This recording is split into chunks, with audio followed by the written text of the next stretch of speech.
What's up, everybody? Thralls here once again. I'm Necrotic Nick. I'm Jammin John. And we have an album review for you, and one that we've definitely been anticipating because we've been a fan of this band for a number of years now.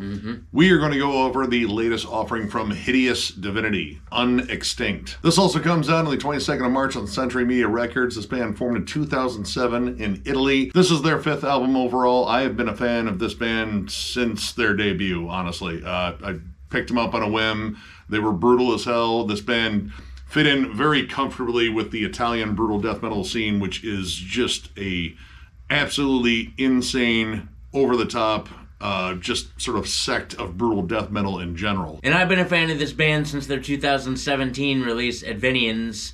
That record is killer. That record will always be killer. Just been a big fan of them. Actually, Hideous Divinity was one of the first bands to ever recognize us as Thralls of Metal. So that's a fond memory of these guys for sure. We're sorry, guys. You had to acknowledge us in public. Yeah, right? My mom tries not to do that. I get it. Now, over the years, this band has been described as technical, brutal death metal, which is definitely very fitting. Like, there's a lot of comparisons to be made to bands like Hour of Penance, Aborted. But over the years, this band has started to expand their sound. Their last EP, LV426, believe me, I love the Alien reference because, you know, that amazing franchise, and that trailer looks pretty damn sweet. But that EP was notably more atmospheric, more cold. I would almost say like kind of blackened to a degree. And with the album before it, they definitely started exploring more atmosphere in their sound. Like, it was still very heavy, very chug-driven, blast beats everywhere. But going into this one and hearing some of the singles, it sounds like they found kind of a happy spot in between the more atmospheric stuff and their flat-out just brutal sound. And I'd say that pretty much covers a good chunk of this. Yes, well, it's still full of brutal blast beats. It is also full of a lot of dissonant, ambient, melodic moments. A whole lot darker and a whole lot more sinister feeling just overall in the vibe. There's a lot of like clean breaks and stuff like that. And a good example of that right off the bat is how the album leads in, Dust Settles on Humanity. It's definitely more of a lead-in, although still very musical. Creepy synths, it's got a lot of big builds, and again, a lot of dissonant, melodic atmosphere. It's actually like a full-on instrumental. Like, this isn't some stock intro, which, believe me, if it was, I would have been complaining already. But it sets up the next track, the Numus one, really well. Comes in just absolutely swinging, kicks down the door, like huge, massive riffs that are both pummeling but also very atmospheric. Again, like the dissonant play, I think, is just a big thing on here, and it's being incorporated like much more cleverly than it was on the EP. It's intense as hell, but the riffs are very catchy, and while it is very technical, it does flow very well, and a lot of that is due to the absolute rhythmic bludgeoning that is the drum work on here, which is just flat out intense. Now, this is their first album in a while without longtime drummer Giulio Galati. I'm sorry if I screwed up your name, but that's kind of par for the course on this channel. Right. He left in 2023. The session drummer in here is one David Itri, who is the drummer of Bedsore, which is an absolutely fantastic death metal band from Italy. It seems like that runs in Italy quite a bit. It's just fantastic death metal bands. But his drum performance on here is very unlike anything on Bedsore. It is just frantic, lots of blast beats. This dude never skips leg day. There's no way in hell. Not at all. Not at all. Yeah, he's very much akin to Hideous Divinity's old drummer. If you wouldn't have told me that they were without Giulio or Giulio or Gelato. If you wouldn't have told me they were without him, I wouldn't have known. Plain and simple. They are very much akin to each other as far as their drum performance, and neither of those dudes skip leg day. No. Again, like, a lot of this is very fast-paced, which is what we've grown accustomed to with this band. I mean, they are just blast beats, absolutely pummeling riffs, and we didn't even get down to the vocals. Enrico is just an incredible vocalist in terms of his growls. Like, he actually explores even more of his range on this one. I think this is probably his most dynamic performance yet. There's more flips between highs and lows. Like, his vocals can be ghastly at times and sometimes commanding, and his low gutturals on here are just hefty as hell. Yeah, a lot lower than I remember them to be, too. Like, he really, really dives deep down, but the dude's a vocal coach, so, I mean, if you don't know what you're doing as a vocal coach, I don't You know call what him. you're doing. Right. Give him a call. And rhythmically, this band, I think, has always been very tight. Like how they accent things, Stefano's bass work and the drum work coming together with these clever accents, and then vocals on top following those. Yeah. Like all this, it really comes together in like some very strange ways. Like some of these transitions on here are absolutely nuts. Against the Sovereignty of Mankind and More Than Many, Never One. Honestly, I got echoes of Job for a Cowboy on there. Granted, very different atmosphere. Job for a Cowboy definitely has their more spacey kind of cosmic vibe. This is definitely way more sinister. I mean, if you're looking at the album cover, I believe a lot of this is themed around Dracula, which, I mean, it's going to be sinister. I think it's the whole voyage on the Demeter, too. So, yeah, that wasn't a fun ride. Unless you were Dracula, that is. Then you had, like, endless snacks. Another thing I wasn't expecting to pull out of this record was a more proggy feel. Songs like Atto Corto and the last track, Leben ohne Feuer. I found out that actually translates to Life Without Fire. I was very disappointed that it wasn't like Lesbians on Fire or something like that, because that's what I initially thought. Yes, and that is rather disappointing. I've seen that movie. On Late Night Cinemax. Mm-hmm. Yes. All gingers. Yeah, both these songs, first of all, the two longest songs on the album, both clocking in at a little over 8.5 minutes. The way they flow, there's a lot of transitions in them, and a lot of times they do something like, after being in a big blasty brutal section, they'll cut out and there'll be a lot of just like ambient melody and quiet dissonance and a lot of big builds. The last track actually has some doomy sections in it too. Yeah, like in terms of a big mood shift on this album, like that track, it has a more like melancholic, somber start, like very dreary riffs. It does eventually get into the blasty territory and get brutal, but there's this kind of prevailing sadness that's kind of over it. And I especially like when the song completely drops out and builds behind this kind of doomy, lurching tremolo riff. Like there's like a little hint of Morbid Angel, but like Morbid Angel being played by Aborted. But as the song goes on, it bookends that opening sad riff. And I was like, dude, that's just really catchy, but catchy in a way that I don't think this band has really been before. And on Atto Corto, the Horror Paradox opens up with like harmonies of clean acoustic guitars. Honestly, the first thing I thought of was like, man, it kind of sounds like The Godfather, except The Godfather is a horror movie. Yeah. Like, he's a zombie, and he rules, like, the mafia zombie underworld. You know what? I'd watch that. If it's not out there, we just had a pitch for a movie, so give us a call, and we'll help write. We'll hire Hideous Divinity to do the soundtrack. I think it's going to be great. By help, that means we'll just crack stupid jokes and waste your time.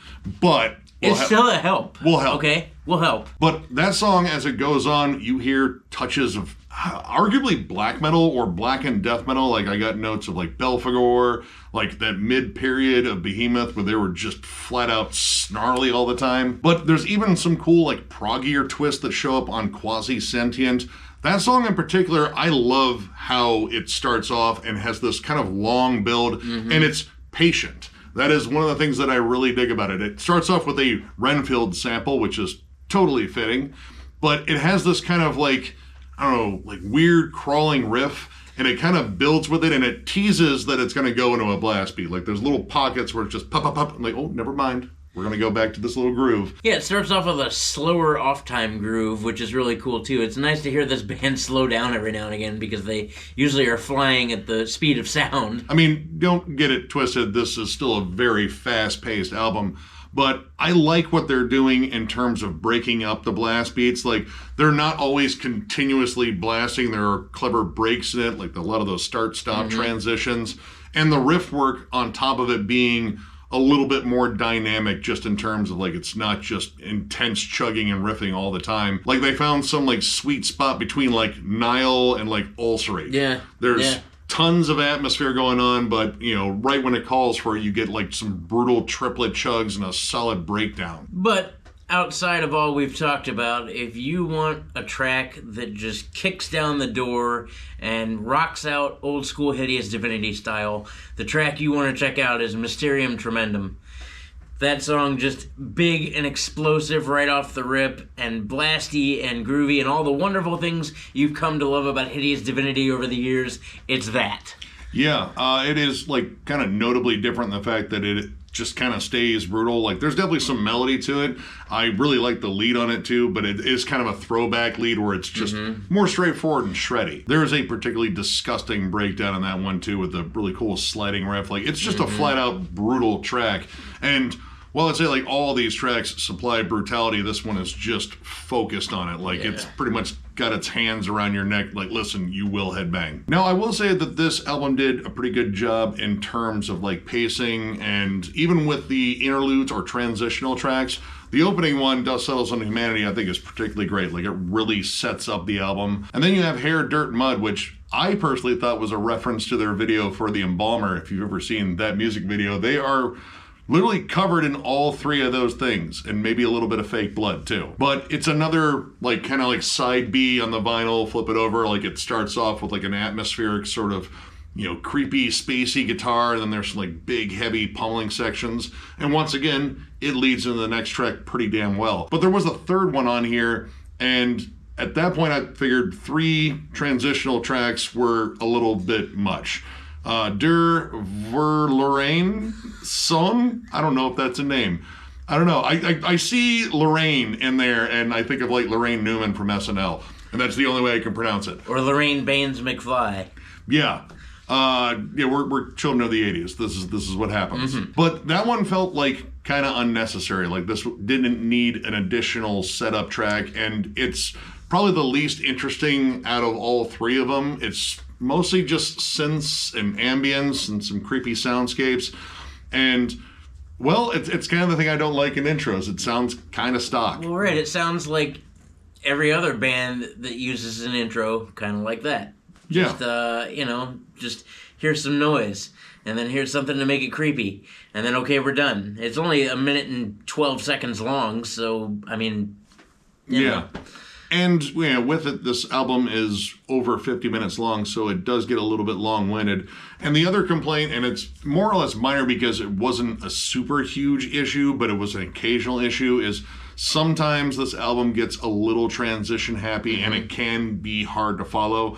The one that I kind of struggled with was Against the Sovereignty of Mankind. It's probably one of the most technical tracks on there, and again, that sort of like off-kilter Job for a Cowboy vibe on it. It's cool, but it doesn't always translate as well. Like when this band is going more straight ahead and stretching out like the long riffy sections and letting them build, like that's where I really get into them, because they're generally kind of like welling up a lot of epic and brutal and evil energy. This one kind of felt like a little scattershot. And that's not to say I didn't like it, because I do still like that track. The vocal dynamics on that track are killer.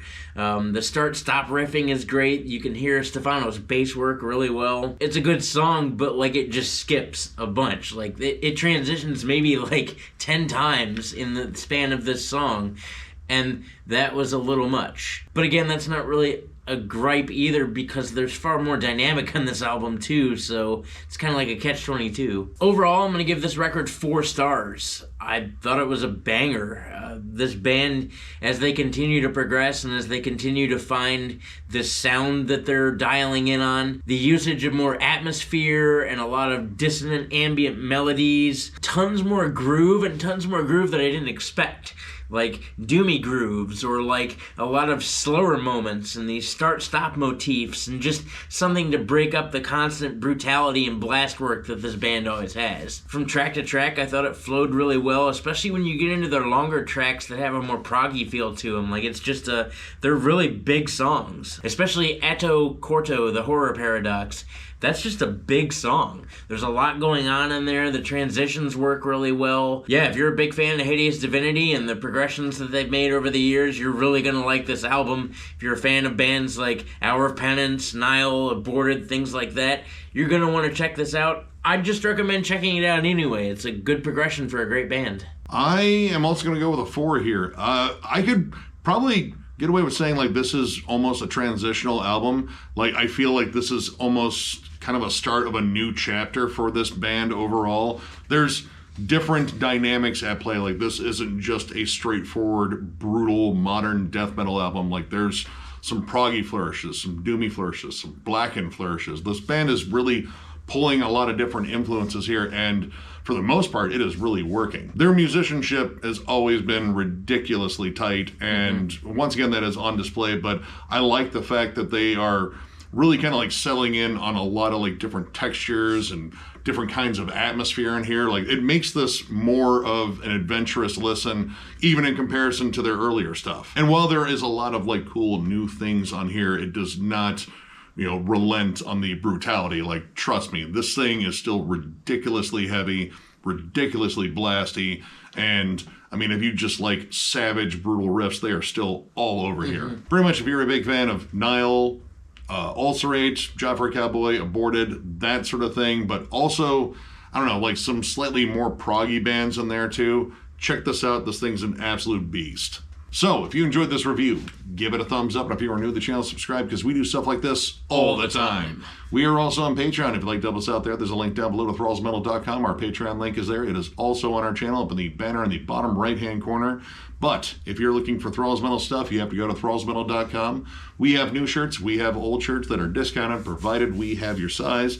And we even have hats, too. So if you're looking for any of that stuff, thrallsmetal.com, down in the description. And last but not least, tons of things going on at Thralls of Metal, whether it be album reviews, which we have a ton more coming, discography rankings, collection updates. We're ranking Meshuggah next. That's going to be intense. And then we got, of course, live show reviews, which are probably going to come back here real soon, considering we're going to Maryland Death Fest and then Full Terror Assault and the myriad of other shows we go to. So, I'm also going to be at the Decibel Metal and Beer Fest in Philadelphia on the 12th and 13th of April. That should be a lot of fun too. So yeah, if you see me there, wave hi, come by and talk metal with me. If the bands aren't playing, because if the bands are playing, I probably won't be able to hear you. Probably not. But that, in turn, leads to one of the big reasons we do this. It's because of you guys. We genuinely appreciate all of you and the support you've given Thralls of Metal here over the last 5 years, which is crazy to say, but Thralls of Metal wouldn't be such the entity that it's become without you guys, and we appreciate you. You know, you guys have come up to us at shows. We were just at Voivod last night and talked to a few people, which was really cool.